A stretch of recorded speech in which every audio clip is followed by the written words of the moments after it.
Keep Right with Ralph K. Ginorio. JD exposes anti-democratic European elites. Vice President J.D. Vance's recent speech to the Munich Security Conference exposed the starkly anti-democratic tendencies of today's European elites. These tendencies amount to a variant of the old Viet-Nam-era libel, "We had to destroy the village," or in this case the democracy, in order to save it. Many Americans on the left share this view of a managed democracy. By this, they mean a return to feudalism by any other name. European elites have deep experience with feudalism. Under feudalism, elite aristocrats make all major choices, while the peasants, serfs, and slaves were treated more like livestock than as fellow human beings. European elites justify much of this as an ongoing effort to prevent a resurgence of a latter-day National Socialist German Workers' Party-led Fourth Reich. For 80 years, politicians from center-right to the far left in Europe have collaborated against what they deem to be both populism and the far right. Both U.S. parties, Democrat and Republican, since 1945 have agreed that it is in America's interest to assist Europeans in suppressing and opposing the fascist, Nazi, and communist variants of totalitarianism. The Cold War was waged in service to shared Judeo-Christian Western civilization, defending itself against secular ideologies of control. It was seen as being far better for us to spend dollars now than lives in the future to protect freedom from tyranny here and around the world. However, the poison of the woke mind virus has distorted this noble and necessary mission into a sad, sick parody. This tragic intellectual devolution was best expressed by CBS TV personality Margaret Brennan, who literally blamed the final solution on free speech. Somewhere, this prominent product of contemporary woke higher education and corporate culture has come to the bizarre conclusion that Hitler's path to power and his governance were rooted in an excess of freedom of expression. Our vice president's speech was made in the wake of yet one more murderous rampage perpetrated by an asylum-seeking Islamist immigrant, in this case from Afghanistan. The driver rammed his vehicle into a crowd of Germans who were peacefully protesting unfettered immigration into Europe. As with so many atrocities perpetrated here in the U.S., had immigration law been followed, the perpetrator would never have even been there in a Western nation to commit mass murder. Vance rightly pointed out just how unwilling to even question their open border policies these elites have become. Because of their bureaucratic groupthink, an increasing proportion of European voters have been disenfranchised. British opposition to the European Union's open borders policy was so strong in 2016 that they departed from the European Union at great cost to Britain's ongoing prosperity.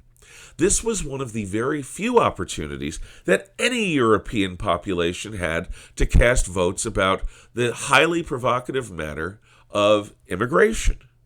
Anti-establishment Europeans have been castigated as being too populist or ultra-right-wing. The elite's implicit claim that anti-establishment Europeans are really just neo-Nazis is and has been used to justify the elite's refusal to treat their critics' concerns seriously. Those who provoke public anger and then deny it a voice court violence. The very military and civil bureaucrats to whom Vance spoke have been engaged in the systematic suppression of any public expression at variance with both the elite's policies and with their ongoing rule. Vance referenced a man in Britain who silently prayed over 150 feet from an abortion center. He carried no signs, shouted no slogans, spoke to no one. Police accosted him, asking him about what he was praying. This is literally policing thought. Instead of remaining silent or lying in answer to this outrageous question, the man said to the police that he was praying for the soul of a child that he and his partner had previously aborted. For this he was charged, tried, convicted, and fined. In the modern home of free speech, a man was punished for silently praying.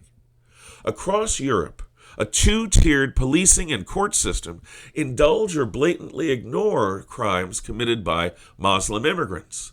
Meanwhile, European natives can no longer engage in political deliberation without fear of being arrested for thought crime. Recently in Romania, a national election was cancelled after the fact because of a claim of Russian interference. A claim! Upcoming German elections may also be cancelled if the Alternative for Germany, AfD, party wins too decisively. All of this reveals a fundamental difference between the English-speaking variant of Western civilization from its continental cousin. While societies like ours, which flow from an old England that believed in free speech, are traditionally rooted in Enlightenment values of liberty and limited government, continental Europe harkens back to the Roman Empire. While our English-speaking institutions serve citizens, continental institutions rule them. This distinction is key. Vance rightly pointed out that all of this could split the transatlantic alliance. While this alliance has kept the peace for 80 years in terms of a general war, Americans are much less willing to spend our blood and treasure to protect the powers of unelected bureaucrats than we are to save fellow free people from totalitarianism. Vance has given European elites an indispensable warning. Europe may willingly return to our shared Western values of respecting freedom and human rights, or the United States might choose to spend our resources in defense of liberty elsewhere. Thank you.